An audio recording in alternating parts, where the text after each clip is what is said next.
അതാണ് 8-ാമത്തെ വാക്യം. അവിടെ ചെന്നു അവൻ കുറച്ചു നാൾ കഴിഞ്ഞ് അവൻ അവളെ കൂട്ടിക്കൊണ്ടു പോകാൻ വരുമ്പോൾ വഴിമധ്യേ ആ സിംഹത്തിൻ്റെ അസ്ഥികൂടത്തിനകത്ത് തേനീച്ച കൂടുണ്ടാക്കി വെച്ചിരിക്കുന്നു. നിങ്ങൾ എവിടെയെങ്കിലും കണ്ടിട്ടുണ്ടോ? ഏതെങ്കിലും മൃഗത്തിൻ്റെ അസ്ഥികൂടത്തിൽ തേനീച്ച കൂടുണ്ടാക്കി തേനുമായിരിക്കുന്നത് കണ്ടിട്ടുണ്ടോ? ഞാൻ അവിടെയും കണ്ടിട്ടില്ല. ഞാൻ ഇന്ന് വരെ അതിനെക്കുറിച്ച് വായിച്ചിട്ടുമില്ല, ഈ പുസ്തകം, ഈ ബൈബിളിലല്ലാതെ. അപ്പോൾ ഞാൻ ചിന്തിച്ചു, തേനീച്ച താരം മണ്ണിനോ മരത്തിലൊക്കെയാണ് അതിൻ്റെ കൂട് കണ്ടെത്തി തേനൊക്കെയാക്കി വെക്കുന്നത്. മണ്ണിൻ്റെ പൊത്തിൽ, കയ്യാലപ്പൊത്തിൽ, കല്ലിനിടയിലൊക്കെയാണ്. ഒരു മൃഗത്തിൻ്റെ അസ്ഥികൂടത്തിനകത്ത് തേനീച്ച ഇരിക്കുന്നതായിട്ട് ഞാൻ കണ്ടിട്ടില്ല. പക്ഷെ ഇവിടെ സാംസൺ കാണുവാണ്. ഞാനത് വായിക്കാം. വഴിമധ്യേ ആ സിംഹത്തിൻ്റെ ഉടൽ കാണാൻ അവൻ തിരിഞ്ഞു. 9-ാമത്തെ വാക്യം. ആ സിംഹത്തിൻ്റെ ശരീരത്തിൽ ഒരു തേൻകൂട്. തേനീച്ച തേൻ പെട്ടെന്ന് എടുക്കാൻ പറ്റുന്ന ഒന്നല്ല. അവൻ പോയി അത് എടുത്തു. തേൻകൂട് എടുത്ത് അടർത്തിയെടുത്ത് ഭക്ഷിച്ചു. മാതാപിതാക്കൾക്കും കൊണ്ടുപോയി കൊടുത്തു. എവിടെ നിന്നാണെന്ന് അവൻ പറഞ്ഞില്ല. ചത്ത ഒരു സിംഹത്തിൻ്റെ ഉടലിൽ നിന്നാണ് ഈ തേൻ എടുത്തതെന്ന് അവൻ പറഞ്ഞുമില്ല. ഇതെന്താ സൂചിപ്പിക്കുന്നത്? എനിക്കിതിനെക്കുറിച്ച് ചിന്തിക്കേണ്ട ആവശ്യമുണ്ടായി. ഞാൻ ഇന്ന് വരെ ചിന്തിച്ചത് ഒരു കണക്റ്റ് ആകുന്നില്ല. ഇത് ഒരു സിംഹത്തിൻ്റെ അസ്ഥിയുടെ അതിൽ ഈച്ച കൂടുണ്ടാക്കിയിരിക്കുന്നു. ചുമ്മാ ഈസിയായി പോയി അതിങ്ങ് എടുക്കുന്നു, കൊടുക്കുന്നു. ഇതൊരു സൂചനയാണ് സുഹൃത്തെ, ഇതൊരു സൂചനയാണ്. എന്താണ്? സാംസനെ സംബന്ധിച്ച് വെല്ലുവിളിച്ചുകൊണ്ട് വന്ന സിംഹത്തെ കീറിക്കളഞ്ഞ ആ ഒരു പ്രതിസന്ധി നാളെ ഒരു സമയത്ത് സാംസന് മധുരിക്കുന്നൊരനുഭവമായി മാറി. ഇപ്പം നിങ്ങൾ കടന്നു പോകുന്ന പല വഴികളും ഏകദേശം സാംസൺ പോയതുപോലെ സിംഹത്തെ പോലെ അലറി വരുന്ന പലരും നിങ്ങളുടെ ജീവിതത്തിലുണ്ട്, മുമ്പിലുണ്ട്. അത് കടമായിട്ടും രോഗമായിട്ടും പ്രശ്നമായിട്ടും അസ്വസ്ഥതയായിട്ടും സംശയമായിട്ടും ദേഷ്യമായിട്ടും ഒക്കെ ഉണ്ട്.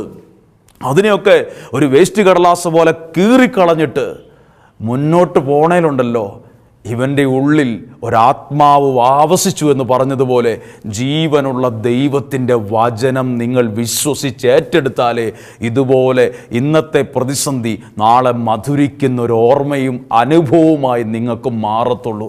അല്ലെങ്കിൽ പ്രശ്നത്തിൽ നിന്ന് പ്രശ്നത്തിലേക്ക് പോകും, പ്രതിസന്ധിയിൽ നിന്ന് പ്രതിസന്ധിയിലേക്ക് പോകും. പ്രശ്നത്തിൽ നിന്ന് മധുരിക്കുന്ന ഒരു ഓർമ്മയിലേക്ക് വാങ്ങണമെങ്കിൽ ഇത് ഒരു ആത്മാവിൻ്റെ ഈ ഒരു സാന്നിധ്യം, ഈ വചനത്തിൻ്റെ ബലം നമുക്ക് വേണം. പ്രിയപ്പെട്ടവരെ, സാംസൺ ജീവിതവുമായി വച്ച് ഈ വചനം ചിന്തിക്കുമ്പം അതിനുശേഷം എഴുതിയിട്ടുണ്ട് സാംസൺ വരുമ്പം. ഇനി ഇത് കാര്യം ശ്രദ്ധിക്കണം, ഈ വചനത്തിൻ്റെ ബലം എന്നാന്ന് പറയാൻ പോവാണ്.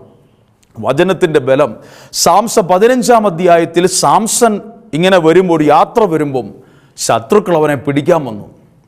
കയ്യിൽ ഒരു ആയുധവും ഇല്ല, ഒന്നുമില്ല. ആയുധങ്ങളോ കത്തിയോ ബെൽറ്റോ ഒന്നുമില്ലാത്ത ഒരു നിസ്സഹായനായി നിൽക്കുന്ന സാംസൺ പെട്ടെന്ന് തിരിഞ്ഞു നോക്കി. വല്ലോ കമ്പോ എന്തേലും ഉണ്ടോ എന്ന് നോക്കിയപ്പം ചത്ത കഴുതയുടെ ഒരു എല്ലാം അവിടെ കിടപ്പുണ്ട്. ഈ മനുഷ്യൻ ചാടി അതെടുത്തു. എടുത്തിട്ട് 16-ാമത്തെ വാക്യം.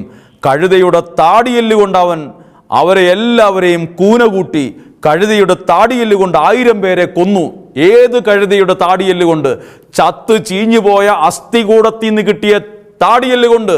ഇപ്പോൾ നിങ്ങൾ കേൾക്കുന്ന വചനം ചത്ത കഴുതയുടെ താടിയല്ലല്ല, ഇത് ജീവിക്കുന്ന ദൈവത്തിൻ്റെ ജീവനുള്ള വചനമാണ്. താടിയല്ല കയ്യിലെടുക്കാൻ പറഞ്ഞത്. തത്തുപോയ കഴുതയുടെ താടിയല്ല് കൊണ്ട് ഇത്രയും വലിയ അത്ഭുതങ്ങളെ ചെയ്യാൻ സാംസന് കഴിഞ്ഞെങ്കിൽ ഈ വിശ്വസിക്കുന്ന എല്ലാവരോടും പറയട്ടെ, ഇത് ദൈവത്തിൻ്റെ ജീവനുള്ള വചനമാണ്, ഇത് താടിയല്ലല്ല.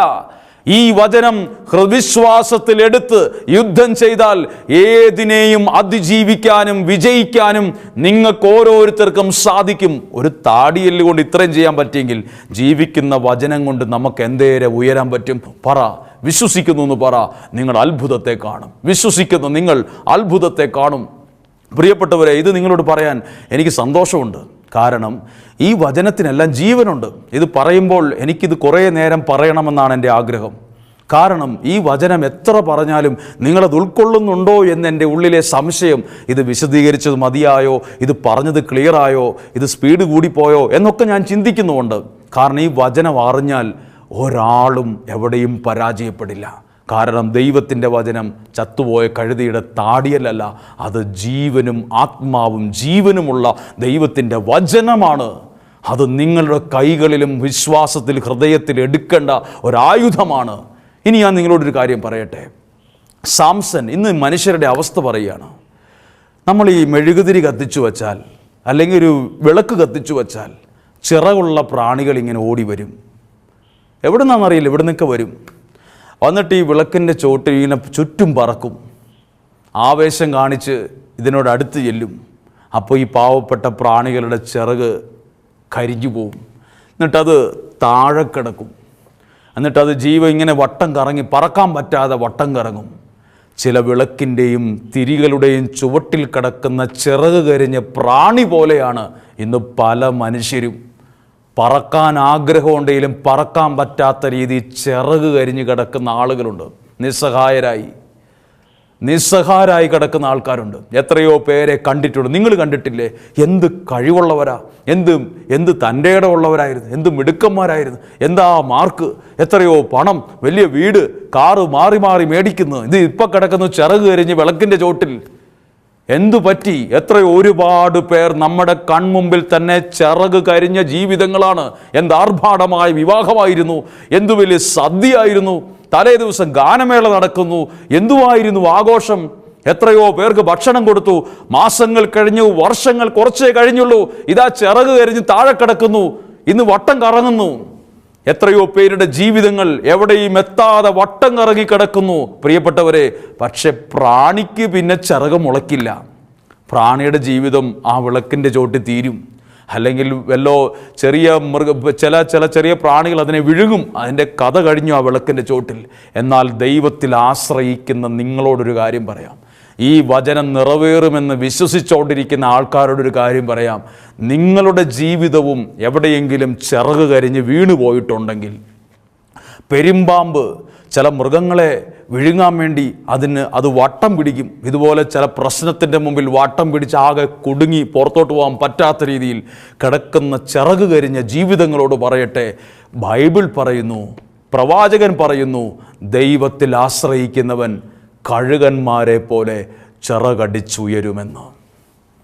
ചിറകടിച്ചുയരും. ദൈവത്തിൻ്റെ വചനം നിറവേറുമെന്ന് വിശ്വസിച്ചാൽ ചിറക് കരിഞ്ഞ നിന്റെ ജീവിതം ചിറക് മുളച്ചു നീ പറക്കും. ഒരു പക്ഷേ ഈ വിളക്കിൻ്റെയോ ഈ തിരിയുടെയോ ചുവട്ടിൽ കിടക്കുമ്പോൾ നീ പോലും ചിന്തിക്കും, ഇനി എനിക്ക് ഒന്നും സാധ്യമായിരിക്കില്ല, ഇനി ഞാൻ പറക്കത്തില്ല. അല്ല, വചനം പറയുന്നു, ചിറക് കരിഞ്ഞാലും ദൈവം നിനക്ക് പറക്കാനുള്ള ചിറക് തരും. കാരണം വിശുദ്ധ ഗ്രന്ഥം പറയുന്നു, ദൈവത്തിൽ ആശ്രയിക്കുന്നവൻ കഴുകന്മാരെ പോലെ. എന്താണ് കഴുകൻ? എത്രയോ പക്ഷികൾ വേറെ ഈ ലോകത്തിലുണ്ട്. പ്രാവുണ്ട്, മറ്റ് നമുക്കറിയാവുന്ന എത്രയോ പക്ഷികളുണ്ട്. പഠിക്കാൻ പറ്റുമെങ്കിൽ പഠിച്ചോ, ഗൂഗിളിൽ സെർച്ച് ചെയ്ത് കഴുകൻ്റെ പ്രത്യേകത പഠിക്കേണ്ട ഒരു കാര്യമാണ്. ഏറ്റവും ഉയരത്തിൽ പറക്കുന്ന പക്ഷികളിൽ ഒന്നാണ്, ചിറകിന് ബലമുള്ള പക്ഷിയാണ് കഴുകൻ. ബൈബിൾ പറയുന്നു, കഴുകന്മാരുടെ ചിറക് തന്നു നിന്നെ ഞാൻ ഉയർത്തുമെന്ന്. ദൈവത്തിൻ്റെ വചനം നിറവേറുമെന്ന് വിശ്വസിച്ചാൽ ഇത് അതുപോലെ സംഭവിച്ചിരിക്കും. ഇത് പറയുമ്പം കേവലം ഒരു സെക്കൻഡ് കൊണ്ട് കടത്തിവിടാൻ ഞാൻ ആഗ്രഹിക്കുന്നില്ല. ഒന്ന് കേട്ടേ. ചിറക് കരിഞ്ഞ ജീവിതങ്ങളില്ലേ? എന്നെ കേൾക്കുന്ന ഈ വിമല ഹൃദയ പ്രതിഷ്ഠയുടെ പ്രാർത്ഥനയുടെ 33 ദിവസം നിയോഗം വച്ചിരിക്കുന്ന ഈ കുടുംബത്തിൽ ചിറക് കരിഞ്ഞ ജീവിതങ്ങളില്ലേ? ചിറക് കരിഞ്ഞ പ്രതീക്ഷകളില്ലേ? നിലത്ത് കിടന്ന് വട്ടം കറങ്ങുന്ന മനുഷ്യരില്ലേ? വട്ടം കറങ്ങുന്ന ഭാവി ജീവിതം, തകർന്ന് തരിപ്പണമായ കുടുംബ സാഹചര്യങ്ങൾ, നാല് വഴിക്കായിപ്പോയി, എല്ലാം തകർന്നു പോയി, ചിറക് കരിഞ്ഞു പോയി. സാരമില്ല, ദൈവം നിനക്ക് ചിറക് തരും. അത് മനുഷ്യൻ തരുന്ന പോലല്ല. നീ പറന്നതിൻ്റെ ഡബിൾ ഉയരത്തിൽ പറക്കാൻ പറ്റുന്ന ബലമുള്ള ചിറക് നിനക്ക് തരും. കുടുംബജീവിതമാണോ തകർന്നത്? സാമ്പത്തികമാണോ തകർന്നത്? നിങ്ങളുടെ ആരോഗ്യമാണോ തകർന്നത്? അതിപ്പോൾ നിലത്ത് കിടന്ന് നീ വട്ടം കറങ്ങുമ്പോൾ നിരാശപ്പെടരുത്, ഡെസ്പാകരുത്, ഡൗൺ ആകരുത്, ഡിപ്രഷൻ വേണ്ട, നിരാശ വേണ്ട. ബൈബിൾ പറയുന്നു, നീ കഴുകന്മാരെ പോലെ പറക്കാനുള്ള ചിറക് തരുമെന്ന് മനുഷ്യനല്ല പറഞ്ഞു, ദൈവം പറഞ്ഞു. ദൈവം അരുളി ചെയ്ത കാര്യങ്ങൾ നിറവേറുമെന്ന് ആദ്യം വിശ്വസിക്കുക. ദൈവം ആദ്യം വിശ്വസിക്കേണ്ടത് ഇതാ. ആദ്യം അത്ഭുതം നടക്കുന്നതിന് മുമ്പ് വിശ്വസിക്കേണ്ടത് ഇതാണ്. ദൈവം പറഞ്ഞ കാര്യങ്ങൾ നടക്കുമെന്ന് വിശ്വസിക്കുക. ദൈവം നിന്നെ വളർത്തും. എളുപ്പമല്ല, ഒന്നും എളുപ്പമല്ല. ഒന്നും വേണ്ട. ഒരു കുഞ്ഞു കാര്യം പറയട്ടെ. വീടിൻ്റെ മുറ്റത്ത് നിൽക്കുന്ന ഒരു പ്ലാവ്, അതിൻ്റെ ചൂട്ടിൽ ഒരു മനുഷ്യൻ ഒരു പാഷൻ ഫ്രൂട്ട് കയറ്റിവിട്ടു. അത് വളർന്ന ആ പ്ലാവിൻ്റെ മുകളിൽ മുഴുവനായി അതൊരു കൂടുപോലെയായി. ഈ പ്ലാവിന് ആകെ ഞെരുങ്ങി. ആ പ്ലാവിന് അതിനെ തോപ്പിച്ച് വളരുക അത്ര എളുപ്പമല്ല.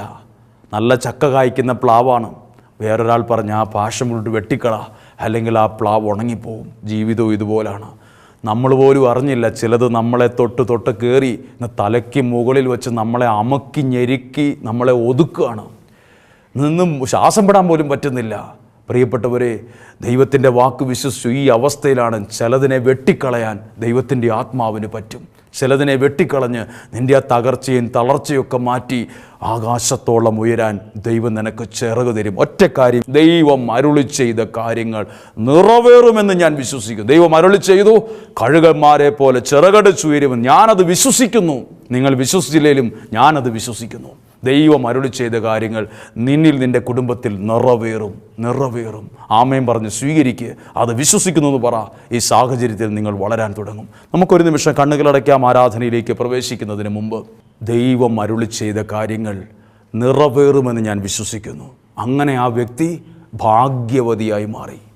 നിങ്ങളും നിങ്ങളുടെ കുടുംബവും തകർച്ചയിലായിരിക്കാം, നഷ്ടത്തിലായിരിക്കാം, ചിറക് കരിഞ്ഞു പോയി കാണും, ആകെ തകർന്നിരിക്കുമായിരിക്കും. അത്രയും പിടുത്തം വിട്ടൊരവസ്ഥ എന്നൊക്കെ നമ്മൾ പറയില്ലേ, അതുപോലായിരിക്കും. എന്നാൽ വിശ്വസിക്കാമോ, സാംസൺ തൻ്റെ നേരെ വരുന്ന സിംഹത്തെ വലിച്ചു കീറി ഒരു ആട്ടിൻകുട്ടിയെ പോലെ കളഞ്ഞു. പേടിച്ചു പോയൊന്നുമില്ല. കാരണം അവൻ്റെ ഉള്ളിൽ ആവസിക്കുന്ന ഒരു ആത്മാവുണ്ടായിരുന്നു. ഇപ്പോൾ നിങ്ങൾ കേട്ട വചനം ആത്മാവ് മാത്രമല്ല, ആത്മാവും ജീവനുമാണ്. ഇത് നിങ്ങളിലുണ്ടെങ്കിൽ സിംഹത്തെ കടലാസ് പോലെ എറിയാൻ നിങ്ങൾക്ക് പറ്റും. വെല്ലുവിളി മാറും, പ്രതിസന്ധി മാറും, എല്ലാ ദുരിതങ്ങളും മാറും. എന്നിട്ട് മധുരിക്കുന്ന അനുഭവമായി അതൊക്കെ അങ്ങ് മാറും. ഇന്ന് സങ്കടമുള്ളെങ്കിലും നാളെ അത് തേൻ പോലെ മധുരിക്കും. നമ്മൾ പറയും, എനിക്ക് ഇങ്ങനെ ഒരു സങ്കടത്തിലായിരുന്നു, ഇന്ന് ഞാൻ സന്തോഷിക്കുന്നു എന്ന് പലരും പറയാറില്ലേ. ഇന്ന് വെല്ലുവിളിച്ച് നിൽക്കുന്നത് തേൻ പോലെ മധുരിക്കുന്ന ഓർമ്മയായി മാറും. കഴിക്കുന്നതെല്ലാം മാറ്റി മധുരിക്കുന്ന ഓർമ്മ തരുന്ന 8ാമത്തെ ദിവസമാണ് നിങ്ങളെന്നുള്ളത്. നമുക്കൊന്ന് പ്രാർത്ഥിക്കാം.